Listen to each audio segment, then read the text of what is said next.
चलिए जय हिंद दोस्तों, कैसे हैं आप सभी। उम्मीद करते हैं आप सभी बहुत अच्छे होंगे और आपकी पढ़ाई भी अच्छी चल रही होगी। क्लियर है। चलिए तो आज हम तैयार करेंगे भाई आर्मी सेट पेपर नंबर 8। 7 इससे पहले कंप्लीट कर चुके हैं आप। आज हम कंप्लीट करेंगे 8 नंबर का सेट पेपर। क्लियर है। चलिए आपके सामने पहला क्वेश्चन आपके सामने दिख रहा है कि भाई मैदान में स्थित 6 मीटर लंबाई वाले एक ऊर्ध्वाधर स्तंभ की जमीन पर 4 मीटर छाया होती है। उसी समय स्तंभ के समीप एक मीनार है, उसी के पास में एक मीनार है और उसकी जो छाया है वो 28 मीटर होती है। तो मीनार की ऊंचाई ज्ञात कीजिए। यहां पर आपसे कह रहा है मीनार की ऊंचाई ज्ञात कीजिए।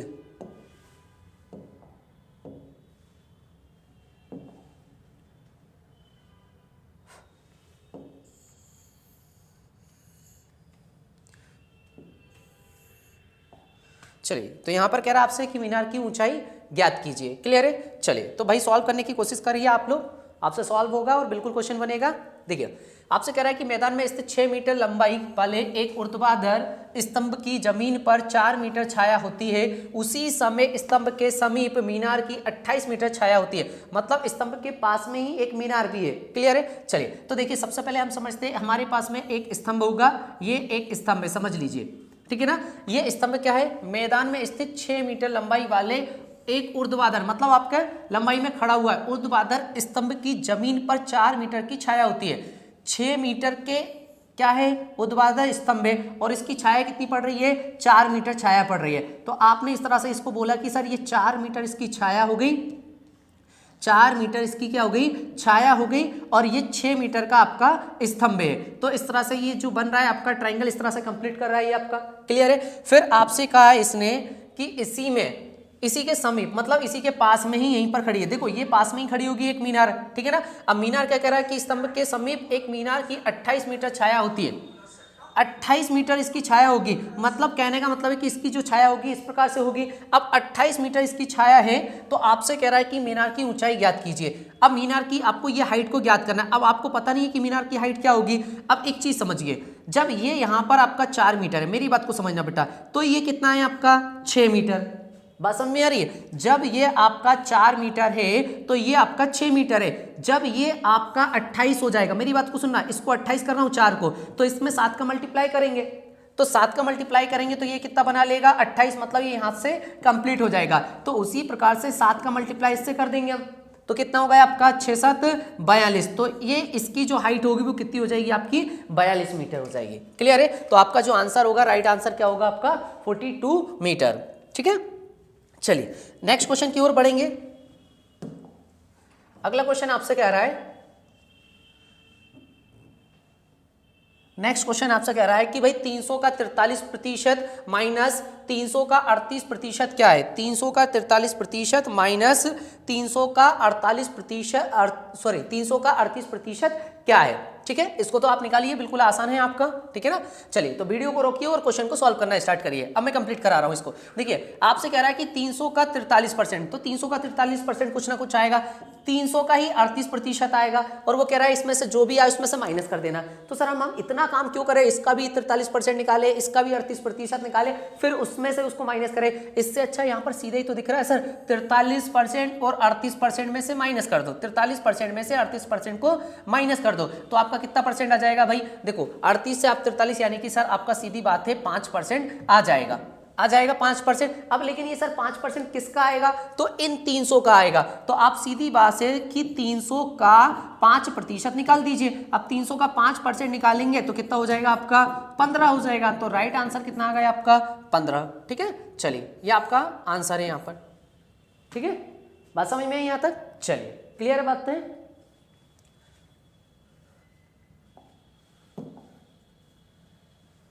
चलिए भाई अगला क्वेश्चन आपसे कह रहा है, यहां पर समझने की कोशिश करना बेटा। अगला क्वेश्चन आपसे कह रहा है,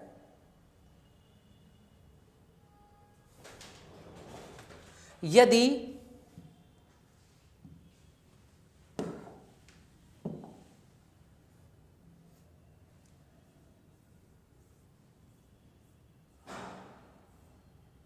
यदि 3/5, यदि आपसे कह रहा है क्वेश्चन कि यदि 3/5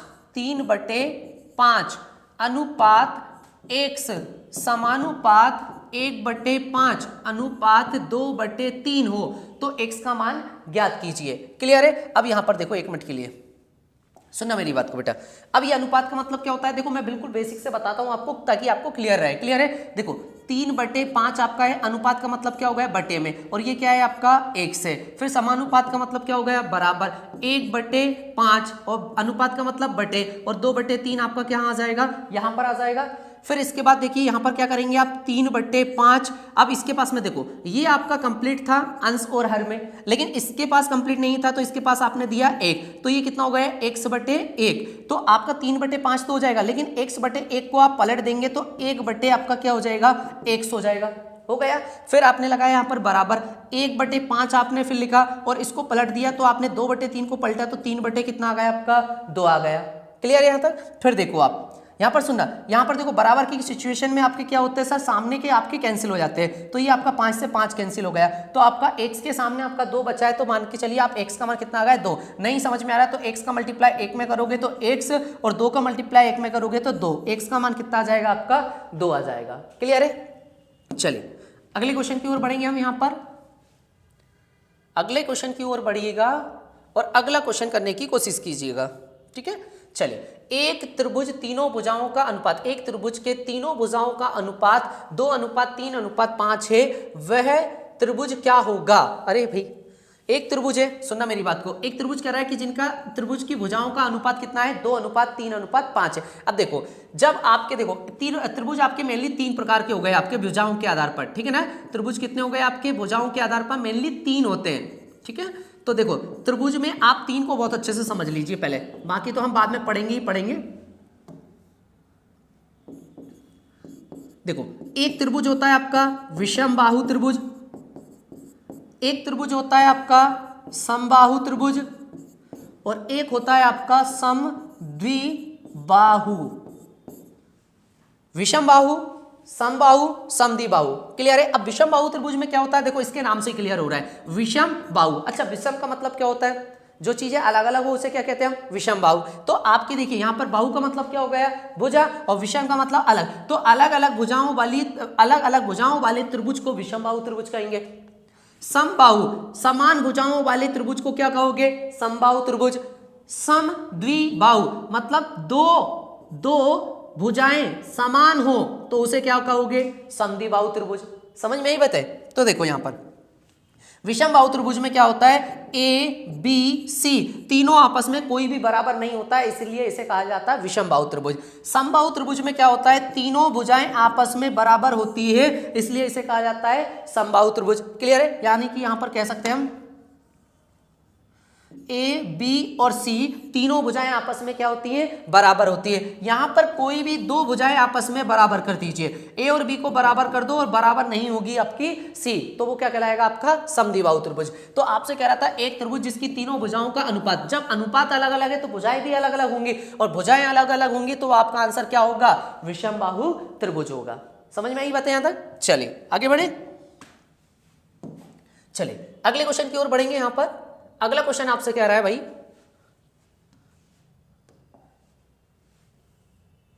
अगला क्वेश्चन कह रहा है आपसे 40 मजदूर 100 मीटर लंबी रेलगाड़ी की मरम्मत 50 दिन में करते हैं, तो कितने आदमी 40 दिन में यह काम को पूरा करेंगे। अब मेरी बात को सुन लो फिर से एक मिनट। इस टाइप का जब भी क्वेश्चन आता है ना, कितने व्यक्ति इतने दिन में इतना काम करते हैं, इतना जो करते हैं, तो उस टाइप के क्वेश्चनों में क्या करना है, आपको कुछ नहीं करना है। देखो व्यक्ति कहे, सुनना मेरी बात, व्यक्ति कहे, समय का कहे, इन सबको ऊपर रखना है, और नीचे क्या रखोगे आप, उसमें सिर्फ काम को और पैसे को, काम और पैसे को आप नीचे रखोगे, बाकी सारी चीजें आप ऊपर रखोगे। और यही सिस्टम ये 1 1 1 1 हो जाएगा, क्योंकि पहली लाइन में बात करेगा और वही चीज आपकी दूसरी इधर हो जाएगी, तो इधर भी आपके व्यक्ति होंगे, इधर भी आपका समय होगा, और यहाँ पर आपका वापस काम होगा और आपका पैसा होगा। अब इसमें से आपको जितनी इंफॉर्मेशन दी जाएगी उतनी इंफॉर्मेशन के हिसाब से आप अपना काम कर लीजिएगा। जैसे यहाँ पर कह रहा है 40 मजदूर, तो मैंने व्यक्ति का दिया गया, आपके व्यक्ति कितने हो गए 40 मजदूर 100 मीटर लंबी। अच्छा काम है सर 100 मीटर,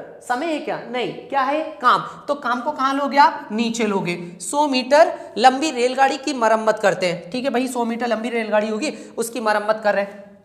फिर क्या कह रहा है आपसे आगे, फिर आगे कह रहा है आपसे कि मरम्मत कितने दिन में कंप्लीट कर देता है? 50 दिन में कर देता है। 40 मजदूर 100 मीटर लंबी रेलगाड़ी की मरम्मत कितने दिन में कंप्लीट कर देते हैं? 50 दिन में। तो समय आपको दे दिया गया है 50, कितने मजदूर है? 40, काम कितना करा? 100, पैसा दिया गया? नहीं दिया। ये यानी कि आपको जितनी इंफॉर्मेशन देगा उतना आपको काम करना है, ठीक है। फिर देखिए कितने व्यक्ति काम करने का बोल रहा है? सर व्यक्ति तो नहीं बोल रहा है, ये कितने आदमी बोल दिया था। हमने कहा सर इतने आदमी, कितने समय में? सर पता नहीं है सर, इसने बोला 40 दिन में यह काम मतलब जितना काम कर रहा था पहले, तो हमने कहा सर 100 काम पहले कर रहा था, तो अभी भी कितना काम करेगा? 100 ही काम करेगा। इतनी बात क्लियर हो गई यहां तक आपकी, ठीक है। फिर इसके बाद देखिए आप यहां पर, इसके बाद आप देखेंगे यहाँ पर इससे इसको कैंसिल कर देंगे आप, और इस 40 से 40 को कैंसिल कर देंगे, तो इधर बचेगा आपका x और इधर क्या बचेगा आपका 50। तो आपका x का मान कितना आ गया? 50। अच्छा x क्या माना था आपने? तो यहाँ पर क्या माना था? व्यक्तियों की संख्या। तो आपका आंसर क्या हो गया सर? यहाँ पर आंसर होगा आपका 50। क्लियर है यहाँ तक? चलिए आगे बढ़ते हैं हम यहाँ पर अगले क्वेश्चन की ओर बढ़ेंगे। देखो अगला क्वेश्चन आपसे क्या कह रहा है? ए व बी, अगला क्वेश्चन आपसे कह रहा है ए व बी क्रमशः 10 दिन 15 दिन में एक काम को पूरा करते हैं, एक दिन छोड़कर एक दिन काम करते हैं, मतलब अल्टरनेट काम करने वाले ये लोग, ठीक है ना। एक दिन छोड़कर एक दिन काम करने वाले हैं, तो कितने दिन में एक काम शुरू करता है और दोनों काम को पूरा खत्म करेंगे। एक काम शुरू करेगा और दोनों कितने दिन में आपका काम खत्म कर देंगे। क्वेश्चन आपसे ये कहना चाहता है। क्लियर है? कोशिश करिएगा बेटा आप, यदि आपसे बनता है तो बिल्कुल वीडियो को रोककर आप क्वेश्चन को सॉल्व करने की कोशिश करिएगा। क्लियर है? चलिए अब आपसे कह रहा है क्वेश्चन कि ए किसी काम को कितने दिन में कर रहा है? 10 दिन में, और उसी काम को बी कितने दिन में कर रहा है? 15 दिन में। अब यहां पर देखो बेटा, यहां पर 3 चीज होती है। जब कोई व्यक्ति काम करता है तो देखो आपको काम का पता होना चाहिए, ठीक है ना। अब काम का हमें पता ही नहीं है कि सर कितना काम कर रहे हैं, तो क्या करते हैं, इनके समय से हम एलसीएम ले लेते हैं। इन समय का एलसीएम लेंगे तो 10 और 15 का एलसीएम कितना आ गया आपका? 30 आ गया। तो आपने 10 और 15 का एलसीएम लिया तो कितना आ गया? 30। तो ये 30 क्या हो गया आपका? टोटल वर्क हो गया। तो आप कहोगे इतना टोटल हमें काम करना है, हो गया। अब ये 10 और 15 क्या है? इनके समय, मतलब इन्हें इतना समय लग रहा है, वो हो गया इनका 10 और 15 समय हो गया। क्लियर है? फिर आगे समझिए। अब आगे ये कह रहा है, देखो जब कोई व्यक्ति किसी काम को करेगा इतने दिन में करेगा तो उसमें उसकी ताकत भी तो डिपेंड करेगी। यानी कि सर कोई बुजुर्ग व्यक्ति है वो धीरे धीरे काम करेगा तो ज्यादा समय ले लेगा, लेकिन सर कोई यंग व्यक्ति है वो ज्यादा कैपेसिटी से काम करता, ज्यादा ताकत है, तो वो हो सकता है सर जल्दी से काम खत्म कर दे। तो हर व्यक्ति की इफिशियंसी अपने आप में क्या होती है? अलग अलग होती है। तो आपको क्या करना पड़ेगा यहाँ पर भी? सर इनकी क्षमताओं को पता करना पड़ेगा कि ए ताकतवर है या बी ताकतवर है, या दोनों बराबर काम करने वाले हैं, बराबर ताकत के। क्लियर है? उसी हिसाब से हम क्या करेंगे, इनसे काम करवाएंगे। तो देखिए यहां 10 दिन में एक काम निपटा रहा है 30 काम को, तो एक दिन में कितना काम कर रहा है? 3 काम। ये 15 दिन में 30 काम कर रहा है, तो एक दिन में कितना काम करेगा? 2 काम। आपको कुछ नहीं करना है, इनके समय से टोटल वर्क को डिवाइड करना है, तो इनकी क्षमता पता चल जाएगा आपको। क्लियर है? इनकी क्षमताओं का पता चल गया। फिर यहाँ भी देखिए आपने समय से क्या करा? टोटल वर्क को डिवाइड करा, तो इसकी इफिशियंसी भी पता चल जाए, क्योंकि क्षमता होती क्या है? इकाई समय में किया गया कार्य क्या कहलाता है? आपका क्षमता। इकाई समय क्या होता है? 1 यूनिट टाइम में, ठीक है ना। कोई भी समय हो, चाहे दिन हो, घंटे हो, कोई भी होगा, आप जितने घंटे में पूरा काम खत्म कर रहे हैं उसका 1 घंटे में पता कर लीजिए। जैसे मैंने कहा कोई व्यक्ति है 100 ईंटें किसी दीवार में चुन देता है 10 घंटे में, तो 1 घंटे में कितनी ईंट लगा रहा होगा? 10 ईंटें लगा रहा होगा। बात समझ में? तो 1 घंटे में इसने जितना काम करा वही इसकी क्या होती है? ताकत होती है। क्लियर है? चलिए तो इन दोनों की आपको ताकतों का पता चल गया। अब देखिए मान के इसने कहा कि यदि तो कितने दिन में एक काम शुरू करता है तो कितने दिन में पूरा काम खत्म होगा, मतलब काम ए शुरू करेगा तो पूरा काम कितने दिन में समाप्त हो जाएगा, अल्टरनेट काम करेंगे तो देखो ए ने शुरुआत कर दी भाई, ए ने शुरुआत कर दी, पहले दिन कितना काम कंप्लीट हो गया? 3 काम। ए ने शुरुआत कर दी, पहले दिन कितना काम? 3। बी आया, अगले दिन कितना काम करके जाएगा? 2। फिर सी आया, सी हो गई नहीं, फिर कौन वापस आएगा? ए, कितना काम कंप्लीट करेगा? 3। फिर वापस बी आएगा, कितना काम करेगा? 2। फिर वापस ए आएगा, कितना काम करेगा? 3। फिर वापस बी आएगा, कितना काम करेगा? 2। इसी तरह से ये अल्टरनेट काम करते रहेंगे। तो आप समझ पा रहे हैं कि सर ये 2 दिन में कितना काम कंप्लीट कर देते हैं? 5 काम। 2 दिन में कितना काम कर रहे हैं? हर 2 दिन में ये दोनों मिलकर 5 काम कर देते हैं। तो 2 दिन में आप कहोगे, आप क्या कहोगे यहां पर? 2 दिन में कितना काम कर रहे हैं आपका? 2 दिन में 5 काम कर दिया इन्होंने, 2 दिन में 5 काम। क्लियर है? अब देखो आपको क्या करना है सर, 2 दिन में 5 काम कर दिया, तो आपको इनको काम कितना करना है, 30 काम। तो आप सीधी बात है सर, इसको 30 काम करने के लिए कितने कितने दिन लग जाएंगे, इस हिसाब से निकालने के लिए आपको काम को कितना करना पड़ेगा, 30 काम कंप्लीट करा दो तो वो अपने आप में दिन कंप्लीट हो जाएंगे। तो आपने कहा सर 6 का मल्टीप्लाई करिए 5 के साथ तो आपके 30 काम कंप्लीट हो जाएगा। लेकिन आप 6 का मल्टीप्लाई इधर करें तो 6 का मल्टीप्लाई इधर भी करिए तो इधर आपके कितने दिन कंप्लीट हो जाएंगे, 12 दिन। तो 12 दिन में ये पूरा कितना काम कंप्लीट कर लेगा, पूरा का पूरा 30 काम कंप्लीट कर लेंगे। कौन कौन, पहले ए करेगा, फिर बी करेगा, ए करेगा, बी करेगा, ए करेगा, बी करेगा, अल्टरनेट काम करेंगे। क्लियर है? चलिए आगे बढ़ रहे हैं हम। देखिए अगला क्वेश्चन आपसे कह रहा है, सुनिए बेटा, अगला क्वेश्चन कह रहा है कि एक वस्तु को 16% के मुनाफे पर बेचा गया। 16% के मुनाफे मतलब इसने क्या करा सर, इसमें प्रॉफिट ले लिया 16% का। 16% के मुनाफे पर बेचा गया, यदि उसे 200 मुनाफा मतलब 200 रुपए का मुनाफा हो, 200 मुनाफा बढ़कर 20% हो जाता है तो उस वस्तु का क्रय मूल्य क्या अधिक पर बेचा गया होता। ये क्वेश्चन क्या कर दिया, मिसप्रिंट हो गया। एक वस्तु को 16% के मुनाफे पर बेचा गया, यदि उसे, देखिए बेटा क्वेश्चन ऐसा आएगा, यदि एक वस्तु को 16% के मुनाफे पर बेचा गया, यदि उसे 20% के मुनाफे पर बेचा जाता, 20% के मुनाफे पर बेचा जाता, मैं लिख देता हूं यहां पर, यदि उसे 20% के मुनाफे पर बेचा जाता है, मुनाफे पर बेचा जाता, 20% के मुनाफे पर बेचा जाता तो उसे 200 रुपए अधिक मिलते, तो उसे 200 रुपए अधिक मिलते। ठीक है ना? तो उसका ज्ञात करना, उस वस्तु का क्रय मूल्य ज्ञात करना है। तो आपको क्या करना है, उस वस्तु का क्रय मूल्य ज्ञात करना है। एक वस्तु को 16% के मुनाफे पर बेचा गया, यहां से ये सब कैंसिल कर दो आप। ठीक है ना, मैंने ये लिख दिया। क्लियर है? तो क्वेश्चन आपको फिर से मैं क्लियर कर देता हूं। एक वस्तु को 16% के मुनाफे पर बेचा गया, यदि उसे 20% के मुनाफे पर बेचा जाता तो उसे 200 रुपए अधिक मिलते। क्रय मूल्य ज्ञात कीजिए। सुनना मेरी बात, आपने कहा सर 100% में तो खरीद के लाया होगा, तो उसका कॉस्ट प्राइस कितना हो गया, 100। अब उसने उसे कितने पर बेच दिया, पहली बार में बेचा तो सर कितने प्रतिशत के प्रॉफिट पर, 16% के, तो उसे 116 रुपए मिले होंगे। क्लियर है? 116% में सेल कर दिया, हमने कहा परसेंटेज में 116% में सेल कर दिया। और वो कह रहा है कि यदि उसे 20% के प्रॉफिट पर बेचता तो कितने में बेचता, दूसरी बार में सेल करता 120% में। पहली बार में 116% में, दूसरी बार में 120% में। तो इस सिचुएशन में क्या होता है, यहाँ 116 रुपए मिलते, 120 रुपए मिल रहे थे, तो आपके हिसाब से 4% आपको यहाँ पर क्या मिल रहा था, ज्यादा। लेकिन वो 4% कितना है, उसके 200 रुपए का बराबर है। तो 4% बराबर 200 रुपए, तो 1% बराबर कितना आ गया आपका, 50। 1% बराबर कितना आ गया आपका, यहां पर 50 आ गया। तो 1% की वैल्यू आपके पास में कितनी आ गई, 50 आ गया। अच्छा, आपको निकालना क्या है, कॉस्ट प्राइस। तो कॉस्ट प्राइस कितना परसेंट है आपका, 100% है। तो बस आपको यहां पर क्या करना, 100 का मल्टीप्लाई इधर, तो 100 का मल्टीप्लाई इधर, तो ये कितना हो गया आपका 5000। आपका आंसर क्या होगा, 5000। ये आपके 5000 रुपए। क्लियर है? चलिए, मिसप्रिंट हो गया बेटा क्वेश्चन, है ना।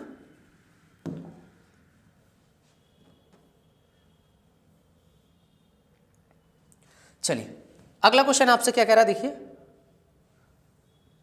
अगला क्वेश्चन कह रहा है आपसे 5/2 ब्रैकेट के अंदर 2/3 -1/6 को सॉल्व करिए।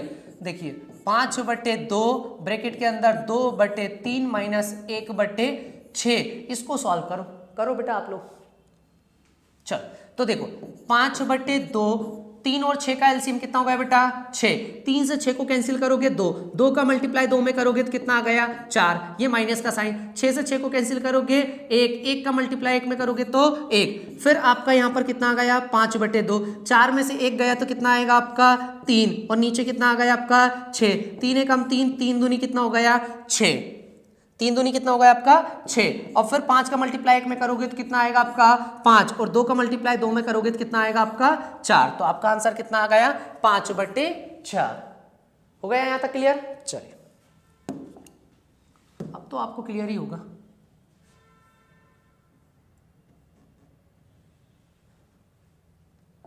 चलो अगला क्वेश्चन आपसे क्या कह रहा है, देखो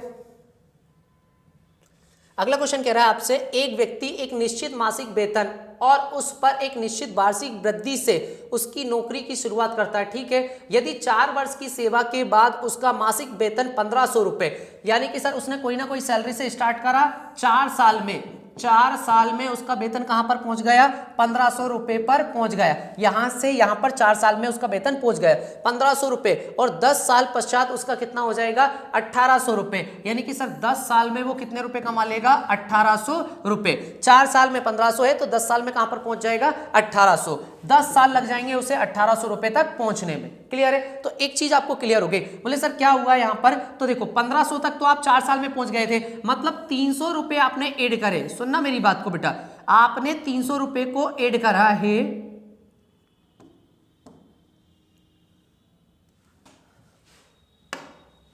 आपने 300 रुपए ऐड कर लिए, मतलब 300 रुपए बढ़वा लिए। कितने साल में, 4 साल तो यहां कंप्लीट हो गए थे, तो कितने साल लग गए, 6 साल। यानी कि 1500 रुपए से 1800 रुपए बनने में कितने साल लग गए, 600 रुपए। कितने रुपए बढ़े सर, 6 साल में आपके 300 रुपए बढ़े। तो आप कहोगे 6 साल में आपके 300 रुपए बढ़े, तो आपके 1 साल में 6 कम 6, 6 पंजे 30, मतलब 1 साल में आपके कितने रुपए बढ़ेंगे मेरे भाई, 50 रुपए बढ़ेंगे। जब 1 साल में आपके 50 रुपए बढ़े, सुनना मेरी बात को, 1 साल में आपके 50 रुपए बढ़े हैं, तो आपके, सुनिए मेरी बात, तो यहां पर आपके 4 साल में कितने बढ़े होंगे, 1500 से पीछे जाएंगे, तो 4 का मल्टीप्लाई इधर, तो 4 का मल्टीप्लाई इधर करोगे, तो पंचों के कितना हो गया, 20, और ये आपका 0, तो कितने रुपए बढ़े, 200 रुपए। तो आप यहां से सिर्फ 200 रुपए पीछे आ जाएंगे, तो आपका आंसर कितना बनेगा, 1300 रुपए। क्लियर है? चलिए 1300 रुपए आपका क्या होगा, राइट आंसर होगा। ठीक है,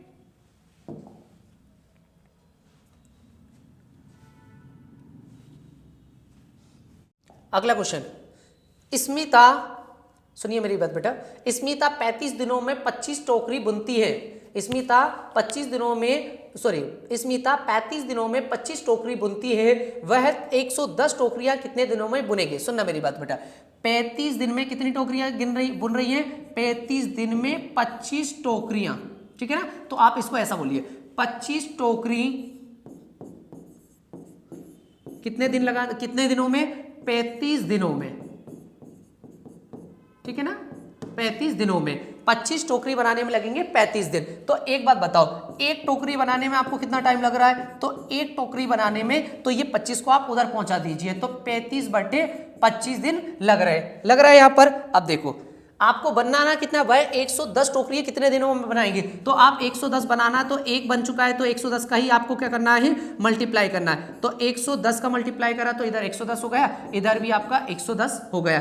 5 से काटा 5 बार, 5 से काटा 7 बार, 5 से काटा 1 बार, 5 से काटा 22 बार, 7 दूनी 14 की 4 हासिल है 1, 7 दूनी 14 और 1 कितने हो गए, 15। तो कितनी टोकरियां बना लेगा वो, 154 टोकरी। तो 110 टोकरी बनाने में, 154 दिन, 110 टोकरी बनाने में कितना टाइम लेगा, 154 दिन। क्लियर है? चलिए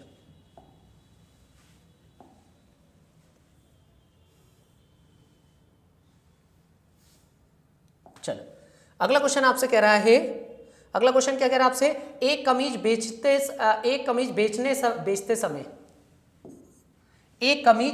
समय एक दुकानदार 7% की छूट देता है। अब देखो डिस्काउंट वाले क्वेश्चन आप लोगों को क्लियर करा चुका हूं, ये क्वेश्चन आपसे बनना चाहिए। एक कमीज बेचते समय एक दुकानदार 7% का डिस्काउंट देता है, यदि उसने 9% का डिस्काउंट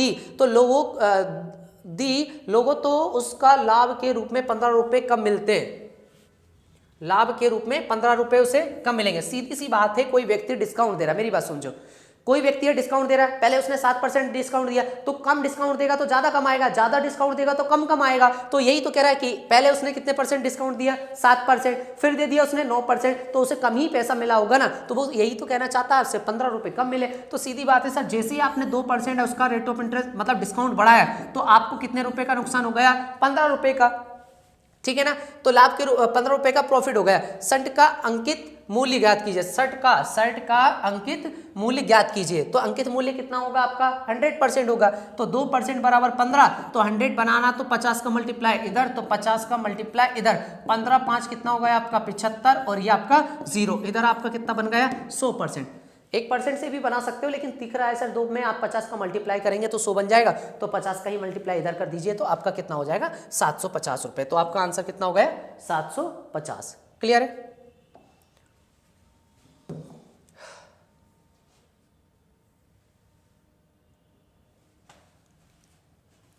चलिए अगला क्वेश्चन है आपसे कह रहा है 4 मापनों का औसत 20 है जब सी को प्रत्येक संख्या में जोड़ दिया जाए। देखो 4 मानक होंगे, कुछ भी होंगे, 4 मानक होंगे, उन सबका कितना है औसत 20 है। तो औसत का मतलब सबको हमने कहा कि सर 20-20 मिला होगा, कंफर्म कह दिया। औसत का मतलब होता है सबको बराबर मिला। 4 है, हमने नाम दे दिया इनको ए, बी और एक सी और एक डी हो गया। संख्या में जोड़ा जाए कि प्रत्येक संख्या सी को प्रत्येक संख्या में जोड़ दिया जाए तो औसत कितना हो जाता है? 22 हो जाता है। सीधी बात है सर, औसत आपको 22 करना तो सबको बराबर कर दो। ऑलरेडी आपके 20 है तो सब 22 हो जाएंगे। कितना जोड़ने पर? 2 जोड़ने पर। सब समझ में आ रहा है आपको? 22 कैसे बन जाएंगे? 2 जोड़ने पर। तो आप सी का मान ज्ञात कीजिए। तो सी आपने जोड़ा कितना है? 2 जोड़ा है, तो आपका आंसर कितना हो जाएगा? 2। बहुत आसान सा क्वेश्चन।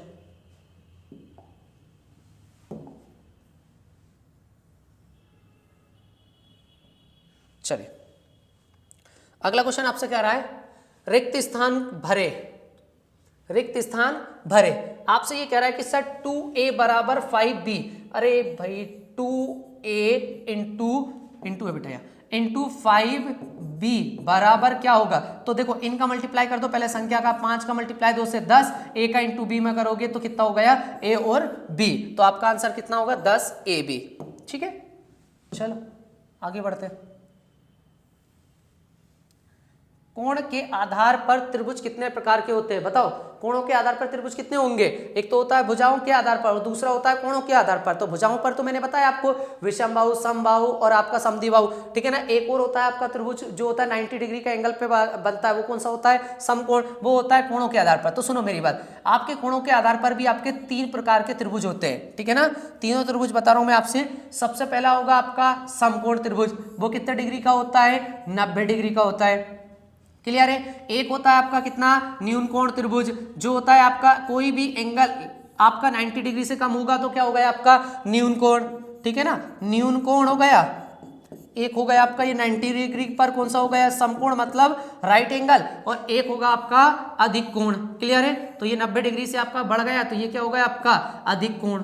तो एक और हो गया आपका अधिक कोण। तो कोणों के आधार पर कितने हो गए आपके?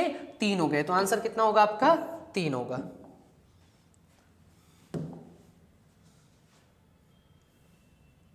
अगला देखिए, अधिक कोण हमेशा के बीच होता है। अधिक कोण हमेशा के बीच होता है। किसके बीच होता है? तो ये बात समझिए आप, अधिक कोण के हमेशा बीच होता है, ठीक है। अधिक कोण के हमेशा बीच होता है। तो सुनिए मेरी बात, मैंने अभी आपको समझाया था समकोण क्या था आपका? बोले सर 90 डिग्री। न्यून कोण क्या था? 90 डिग्री से नीचे। अधिक कोण क्या होगा? 90 से जैसे ही बढ़ा तो क्या होगा था? अधिक कोण। तो 90 से 180 के बीच में होगा तो वो क्या होगा आपका? अधिक कोण। कोई भी एक एंगल 90 से बड़ा होगा तो वो क्या होगा आपका? अधिक कोण होगा, ठीक है।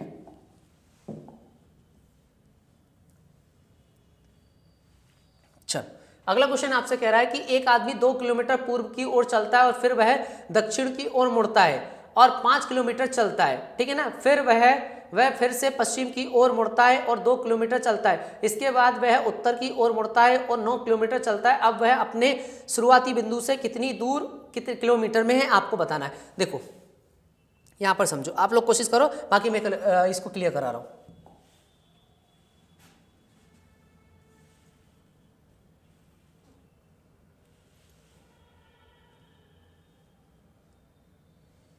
चल देखो, एक आदमी 2 किलोमीटर पूर्व की ओर चलता है। हमने कहा सर यहां से चलना स्टार्ट करा, 2 किलोमीटर गया पूर्व की ओर, ये हमने कहा पूर्व की ओर गया, फिर चलता है और फिर वह दक्षिण की ओर मुड़ता है और 5 किलोमीटर चलता है। दक्षिण की ओर मुड़ गया, कितना चला? 5 किलोमीटर। हमने कहा नीचे दक्षिण की ओर मुड़ गया। फिर वह फिर पश्चिम की ओर मुड़ता है और 2 किलोमीटर चलता है। ये वापस पीछे जाएगा तो 2 किलोमीटर चलेगा, ये पश्चिम की ओर चल गया, पश्चिम की ओर कंप्लीट हो गया, 2 किलोमीटर चलता है। इसके बाद वह उत्तर की ओर मुड़ता है और 9 किलोमीटर चलता है। अब देखो 5 यहाँ चल चुका है था तो 5 वापस जाएगा तो यहाँ तक पहुंच जाएगा। अब उत्तर की ओर जा रहा तो 4 और जाएगा, तो ये कितने किलोमीटर चल गया? 9 किलोमीटर चल गया, यहाँ पहुंच गए। इसके बाद वह उत्तर की ओर मुड़ता है, 9 किलोमीटर चलता है। अब वह अपने शुरुआती बिंदु से कितनी दूर, तो शुरुआती बिंदु से देखो यहाँ पर ये पूरा 9 है, 5 तो ये पहले चला होगा, 4 ये अधिक चल गया तो इसकी वजह से ये यहाँ पर पहुंच गया यहाँ पर बिंदु से, तो शुरुआती बिंदु से 4 किलोमीटर दूर कहाँ पर है, उत्तर में। तो ये आंसर कितना होगा, 4 किलोमीटर। और किस दिशा में है, तो आपका उत्तर दिशा में है।